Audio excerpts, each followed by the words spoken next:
नमस्कार दोस्तों। Law of one यानी एक का ज्ञान, या कह लीजिए एक का कानून, या कह लीजिए एक के तरीके। यह उसके सत्र 8 का दूसरा भाग है। दोहराया जाता है।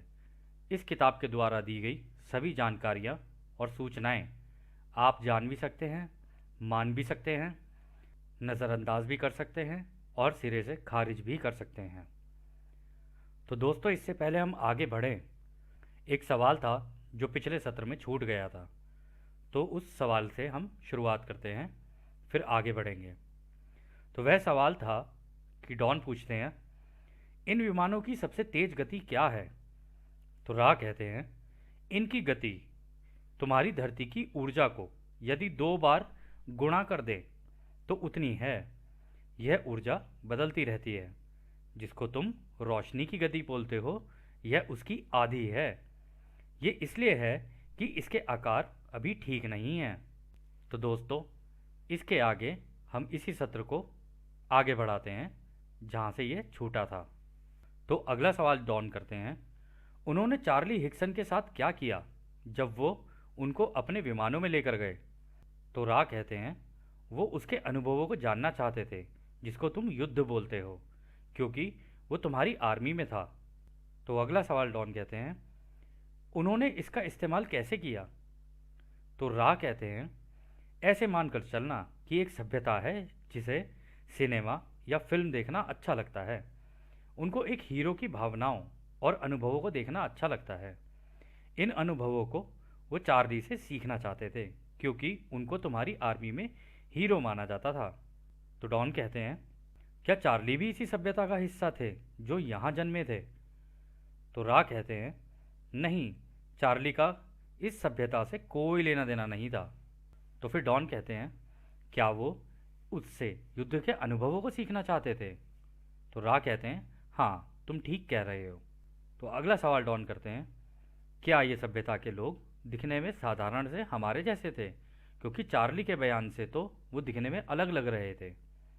तो रा कहते हैं, वो बिल्कुल वैसे ही थे दिखने में जैसे कि उनका ग्रह और वहाँ के लोग दिखने में लगते हैं।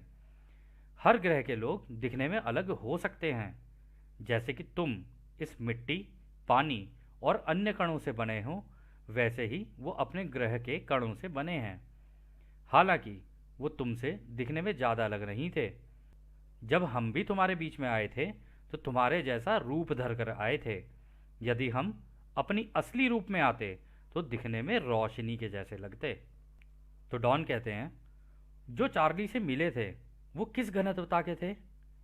तो रा कहते हैं, वो भी तीसरी घनत्वता के ही थे, परंतु विकास और अनुभवों में तुमसे काफ़ी आगे थे। यह समझना जरूरी है कि वो चार्ली को ये समझाने आए थे कि उसके जन्म से पहले वो दूसरों की सेवा का वचन या संकल्प लेकर आया था, परंतु यहाँ वो युद्ध क्षेत्र में दूसरों की जान ले रहा है। तो डॉन कहते हैं, इन लोगों का घर या ग्रह कहाँ है? तो रा कहते हैं, यह सीरियस आकाशगंगा के हैं। तो दोस्तों, सीरियस गैलेक्सी के लोगों भी हमारी तरह ऑलमोस्ट काफ़ी हद तक हमारी तरह ही देखने जैसे के हैं, परंतु उनकी यदि अगर आपको जानना है कि वो दिखने में कैसे है, तो जैसे हमारी नाक होती है ना, उनकी नाक ऐसी होती है बट हल्की सी चपटी सी होती है। बट इतने बड़े बड़े, जैसे हमारी नाक होती है ना, इतने बड़े बड़े वो होते हैं, नाक में छेद इतने बड़े बड़े नहीं होते। और जैसे हमारे कान होते हैं ना, तो हमारे कान तो बड़े होते हैं, उनके कान बड़े नहीं होते। जितना हमारे कान का छोटा सा हिस्सा है ना, मतलब जितने में से हमें सुनाई देता है, उससे हल्का सा और बड़ा कर लो, बस इतना ही है। और जो इनके होंठ होते हैं ना, वो ऐसे होते हैं कि जैसे किसी ने छोटे से बच्चे के होंठ हों और उसके ऊपर लिपस्टिक लगा दी हो, इस तरीके के इनके वो होते हैं। और आंखें बिल्कुल ऐसे होती हैं जैसे बादाम होता है ना, बादाम बादाम की शेप के होते हैं।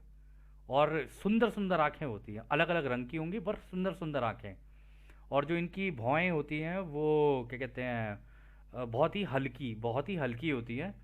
और जो बाल होते हैं, वो बाल भी बहुत ही हल्के, बहुत ही कम, क्योंकि वो ज़्यादातर मेडिटेशन वगैरह ये सारी चीज़ें करते हैं, तो वो ज़्यादा रखते नहीं बाल सर के ऊपर, कम ही हल्के हल्के छोटे छोटे बाल रखना पसंद करते हैं। और हाँ, दाढ़ी वाड़ी नहीं होती उनकी, वो बड़े साधारण किस्म के होते हैं। परंतु कपड़े वपड़े अगर आप उनके देखोगे तो वो कपड़े ऐसे नहीं बनाते हैं। उनका कपड़े बनाने का तरीका ये है कि जैसे मान लो इसी हवा में, उनको पता है कि इसी हवा में सब कुछ है, रचयिता ने सारी चीज़ें डाल रखी हैं। तो एक उनकी कोई जगह होगी, वहाँ जाएंगे, वहाँ खड़े होंगे, उस हवा के अंदर से ही सारे जो कण होंगे ना एक जगह इकट्ठे होकर इनके शरीर पे बन जाएंगे और एक कपड़े का रूप धारण कर लेते हैं। और वो जो कपड़े होते हैं ना वो शरीर पे एकदम इतने टाइट होते हैं, इतने टाइट होते हैं, टाइट मतलब बिल्कुल शरीर से लग जाते हैं, आपको पता ही नहीं चलेगा कि कपड़े हैं भी या नहीं भी हैं। मतलब ऐसा लगेगा जैसे कभी कभी हम जिम जाते हैं तो जिम जाते हुए वो एकदम टाइट फिटिंग कपड़े नहीं पहन लेते, वैसे कपड़े होते हैं। तो आप हमसे पूछेंगे कि हमें कैसे पता है, तो हम कहेंगे सब उस अनंत रचयिता की माया है, बस पता है। तो अगला सवाल डॉन करते हैं। सबसे ज़्यादा चौंकाने वाली जानकारी जो मुझसे विश्वास करनी भी मुश्किल हो रही है कि हमारे अमेरिका के पास इतने घातक 573 विमान हैं। हमारी सरकार में कितने लोगों को इसकी जानकारी है और कितने लोगों की इसकी जानकारी नहीं है? तो रा कहते हैं अभी तक करीब 1500 लोगों को इसकी जानकारी है और यह अंक बढ़ रहा है। जैसे जैसे और लोगों को यह पता चलता जा रहा है वैसे वैसे यह अंक भी बढ़ता चला जा रहा है। दोस्तों अब तो ये काफ़ी लोगों को पता चल गया है, तो इसमें कोई ऐसा है नहीं, क्योंकि जब से स्टीवन ग्रियर और उनके अलावा और भी कई लोग हैं जिन्होंने बाहर आके अपनी टेस्टिमनी दी है कि हाँ ऐसा है, तो अब काफ़ी लोगों को इसका पता चल चुका है। जैसा कि हमने कहा था कि 100 करोड़ लोगों को तो इसके बारे में पता ही है, अब उससे ज़्यादा ही बल्कि। अभी आपके ऊपर है कि आप उन 100 करोड़ लोगों में से हो या नहीं हो, या आपकी इच्छा पर आधारित है। तो डॉन कहते हैं ये विमान कहाँ बनाए गए? तो रा कहते हैं ये दो ठंडे रेगिस्तानी जगहों पर बनाए गए हैं। एक का नाम न्यू मैक्सिको है और दूसरी का नाम मैक्सिको है, और दोनों ही जगहें ज़मीन के नीचे हैं।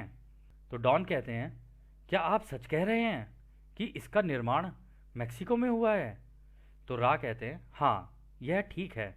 यह हम तुम्हें बताना चाहेंगे कि ये जानकारी हालांकि काफ़ी खाली खाली सी है और इसका महत्व एक के ज्ञान के आगे कुछ भी नहीं है। हालांकि यह सब हम ध्यान से देख रहे हैं कि तुम्हारी कटाई शांति से और प्यार से हो जाए और ज़्यादा दिक्कतें ना आए।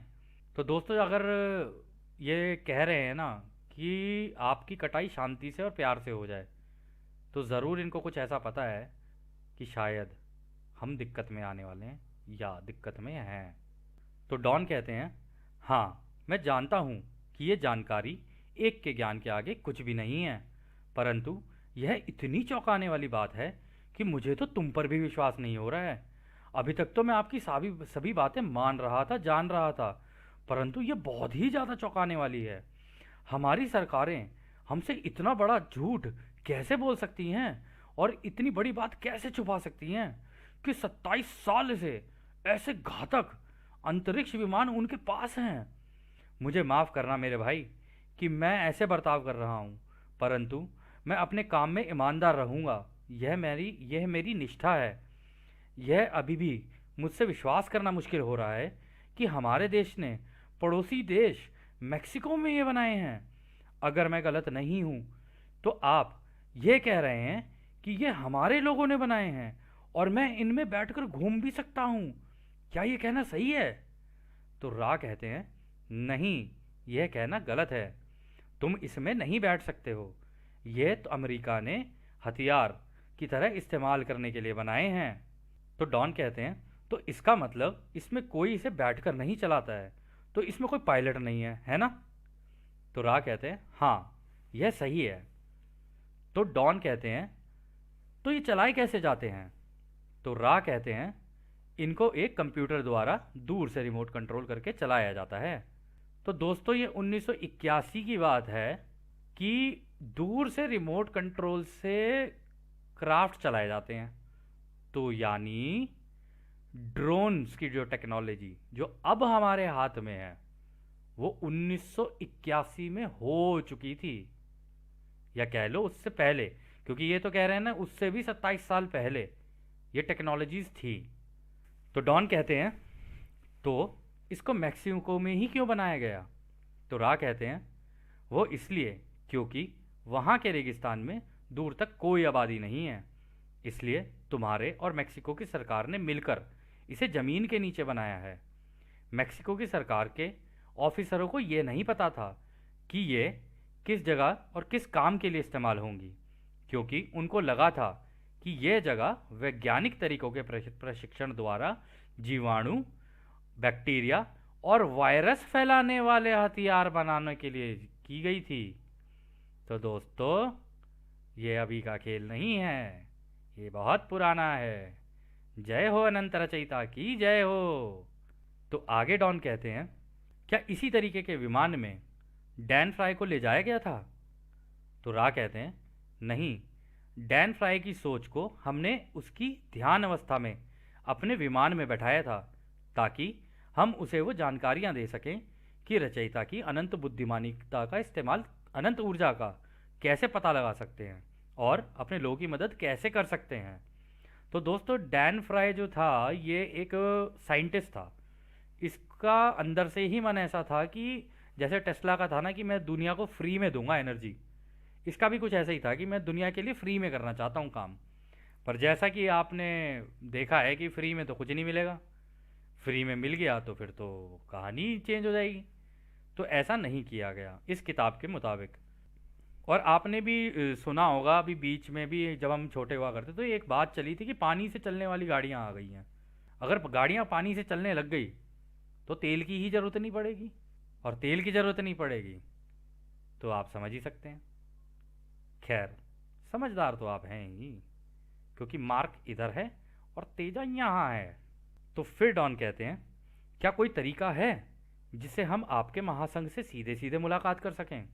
तो रा कहते हैं, हम पहले भी तुम्हारे लोगों से मिले हैं और हमारे अनुभव कुछ ऐसे हुए हैं कि हमने पीछे हटना ही ठीक समझा। इसलिए हमने ये ध्यान अवस्था में दिमाग से दिमाग द्वारा बातचीत का जरिया इस्तेमाल किया। तुमको अपने विमानों में ले जाना इस समय को देखते हुए ठीक नहीं है। अभी जिस तरह से हम बात कर रहे हैं वही अभी के लिए बिल्कुल ठीक है। तो यह आखिरी सवाल है जो डॉन करते हैं। हमने जो इतने सवाल आपसे अपनी सरकारों के विमानों के बारे में किए हैं, उनका कारण यह है कि यदि हमने ये इस किताब में डाले तो यह हमारे लिए काफ़ी दिक्कतें पैदा कर सकते हैं। हम सोच रहे थे कि इस हिस्से को पूरा ही अभी के लिए इस किताब से हटा दें। क्या हम ऐसा कर सकते हैं? ये जो विमान आपने बताए हैं, इनका डायमीटर कितना होगा? डायमीटर मतलब गोल अगर विमान है तो कितना होगा, मतलब चौड़ाई लंबाई कितनी होगी? तो रा कहते हैं, पहले सवाल के जवाब में हम ये कह सकते हैं कि आपको जैसा ठीक लगे आप कर सकते हैं, क्योंकि यह आपकी आज़ादी है। और दूसरे सवाल के लिए हम कहेंगे कि अभी तक काफ़ी मॉडल बदले हैं, तो लगभग ये विमान 22 फीट के हैं। तो दोस्तों, उस ज़माने में 22 फीट के, अब तो स्टेडियम के साइज़ के हो गए होंगे अगर अंदाज़ा लगाया जाए तो। और किस लिए किए गए हैं ये आप बता ही दिया है रा भैया ने। तो खैर, जो भी है, यह सत्र आज के लिए यहीं समाप्त है। अब हम आपको उस अनंत रचयिता के प्रेम, रोशनी, शक्ति और शांति में छोड़कर चलते हैं। धन्यवाद भाइयों। आदने आदने वासु।